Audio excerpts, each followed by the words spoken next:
Hello again, everyone, and welcome back to Red Right Hand Forge. This is Marshall, and in this episode, we're going to be turning this old Farrier's Rasp into a fighter slash camp style blade, as the title suggests. One thing you're going to want to be sure of before you get started on a project like this is that this is a good through hardened steel. I did a little bit of research on my end, and the popular consensus is that with these old Korean made Samick rasps and files, they are good hardenable steel, not just case hardened. And you also want to do a spark test on that to confirm, which we'll do in just a minute. So let's open this up and get started.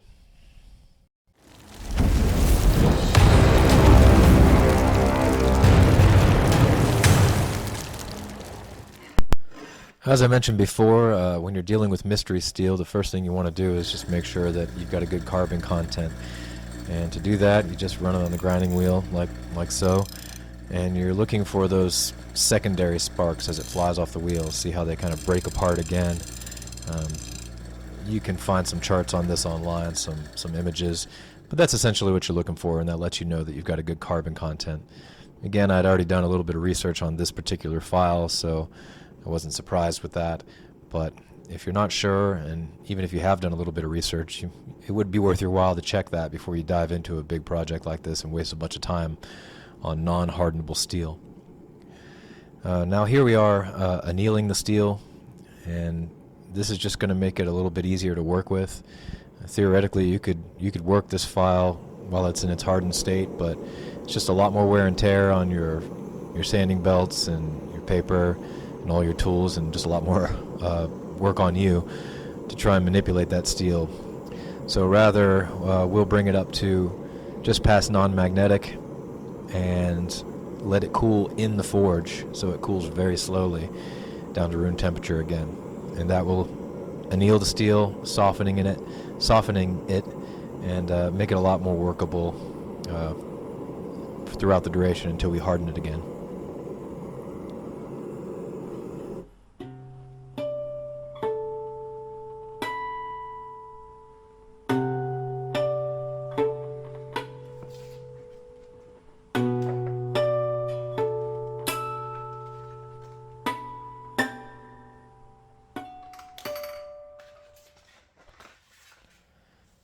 While I'm waiting for the steel to cool down, this is a good opportunity for me to get my equipment set up and get everything dialed in the way I want it. This is also a good time to go ahead and start gathering all the materials that we're going to be using for this build. Here I'm just hacking off a big chunk of this coil spring. I anticipate that I'm going to be using this as part of the pommel. I don't really have a definite plan of how I'm going to go forward with this blade. I just kind of have a rough idea. I think I want a stacked leather handle with a steel guard and pommel. At least that's the idea. So I'm just kind of getting that already. I have this old belt laying around, so I'm going to use that for my stacked leather washers.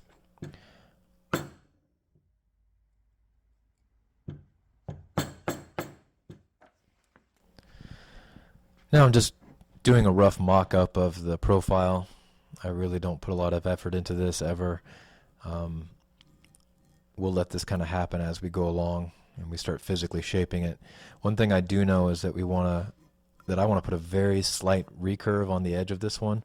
I don't usually do that. It does add some complication when it comes to bevels and getting your edge geometry and putting an edge on it, but I just thought it would look really good for this particular build, so I want to incorporate that. I'm just hacking off the big chunks here with the angle grinder before we dive into profiling. Here I'm using 36 grit to do the majority of the rough profiling. You kind of get the idea. We're just kind of hacking away at this until we get the general shape that we're looking for.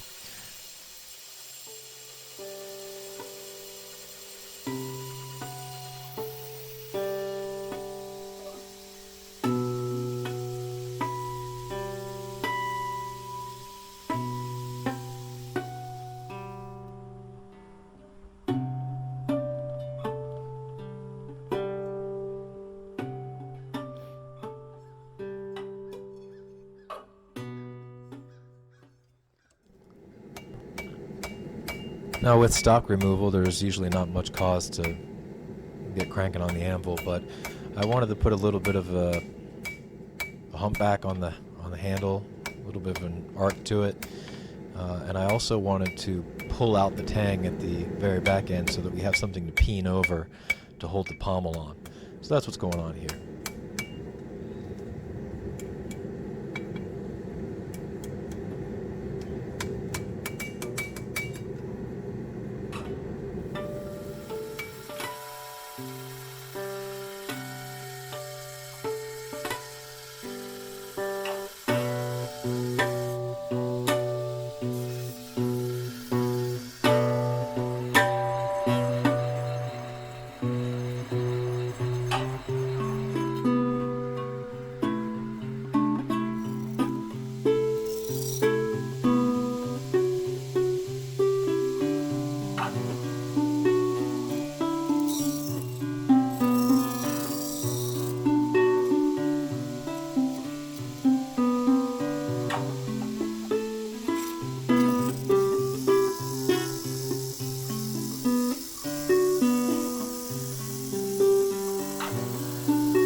And knife expert in training.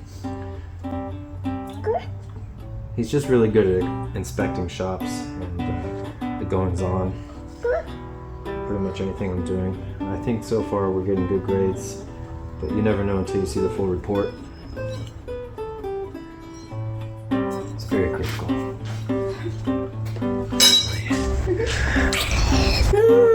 Yeah. Hey, buddy. Don't be shy. Say hello. Hi. Hi. Oh gosh. Oh gosh. You being a good boy? First boy.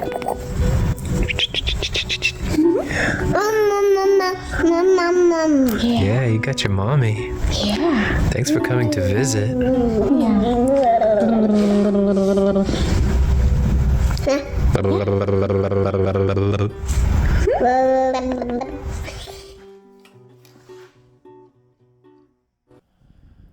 Now that the boss is gone, I can get back to work here.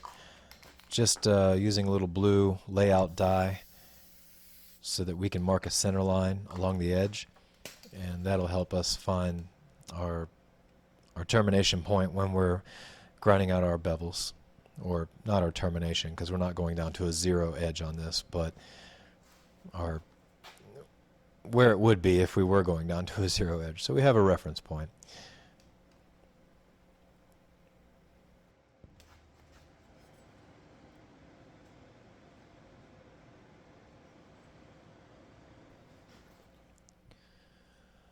Now, as I mentioned before, when you're trying to incorporate a recurve edge, it does add a bit of a complication to the process when you're laying in your bevels and trying to get your edge geometry just right.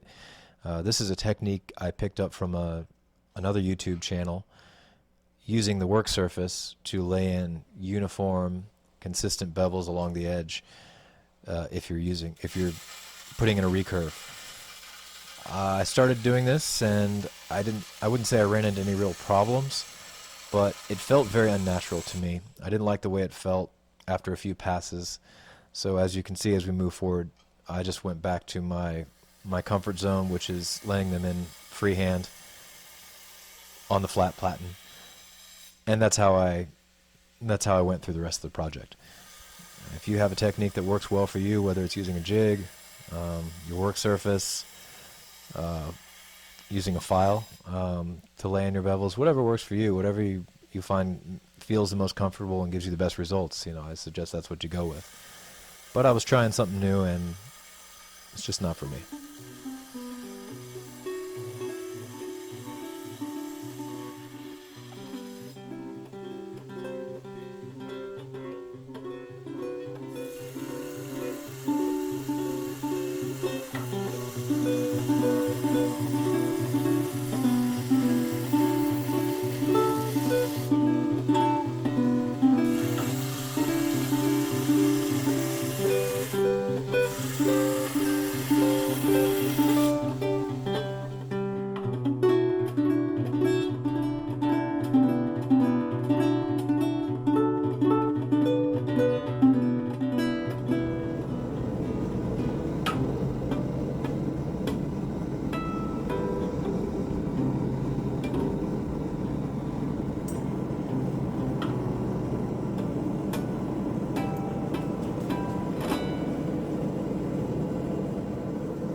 just getting started in the heat treating process here, only after doing the first normalization cycle, I remembered that I wanted to add a choil to this blade.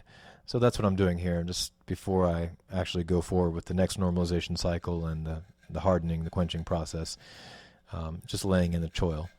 I'm also going to be doing some very aggressive jimping on the spine of this blade, and that's all going to be done after the heat treat.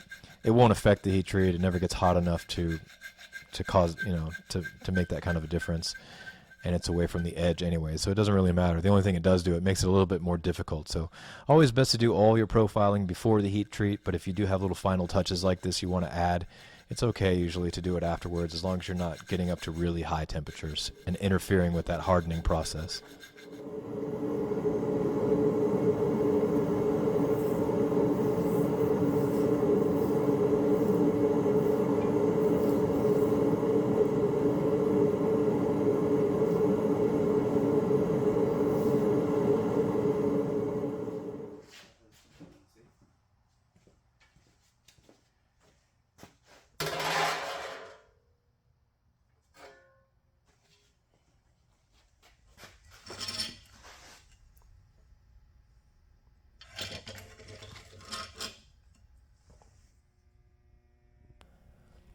Now that the heat treating process is done, we're out of the tempering oven, we're going to leave it in a white vinegar solution for 5 days. Well, not a solution, this is just white vinegar.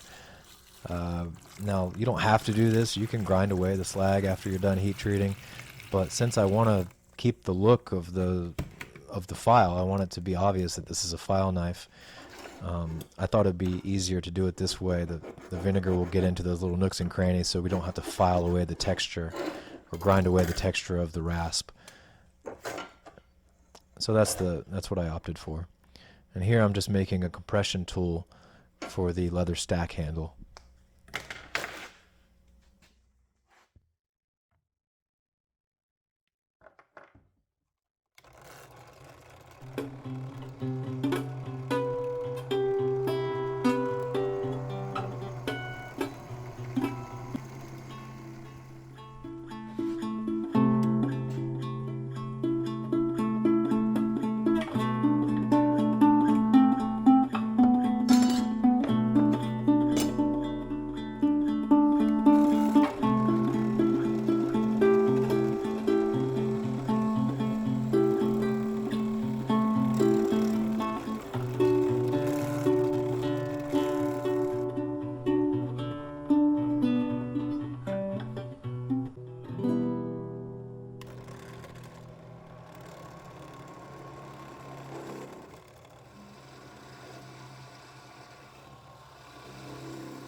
Pretty self-explanatory here. You can see how this is going to keep compression on the leather spacers, the leather washers, as the epoxy is setting. And we'll put the blade back in the vinegar, make sure it was sitting correctly. And this is about 5 days later. As you can see, the vinegar did a really good job of loosening up that slag, and we clean it up pretty good here. So much so that I don't feel like I have to do anything else beyond finishing these bevels. There's still some slag deep down in those crevices and those little nooks and crannies, but not enough that it bothers me. In fact, it gives it a nice contrast, so we're just going to roll with that.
After a lot of hard work, we've got the bevels finished, and I'm just smoothing out the flats there. You can see we've got that really aggressive jimping along the spine, a good plunge line, and a nice false edge or swedge up towards the front with our very subtle recurve. Really happy with the way this one's coming along, and now we're going to dive into the handle process.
I don't show it all in the video, but this leather took a long time and a lot of effort to work.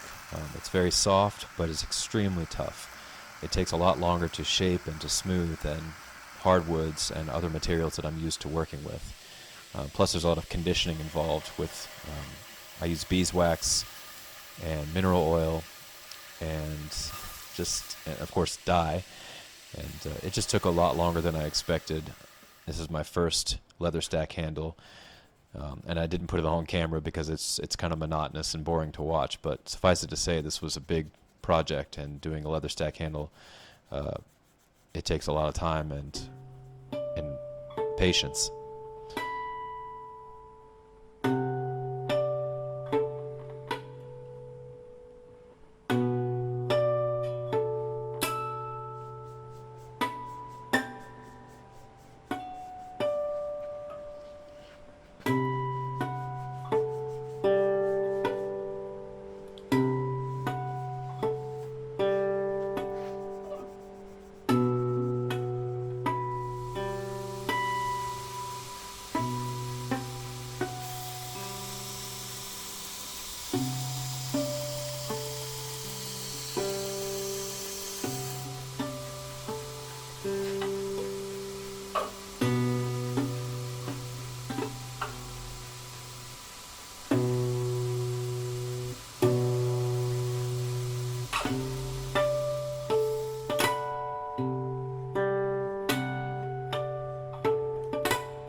And after quite a bit more sanding and conditioning the leather with wax, oil, and dye, and refinishing the bevels with a structured belt, here's the end result.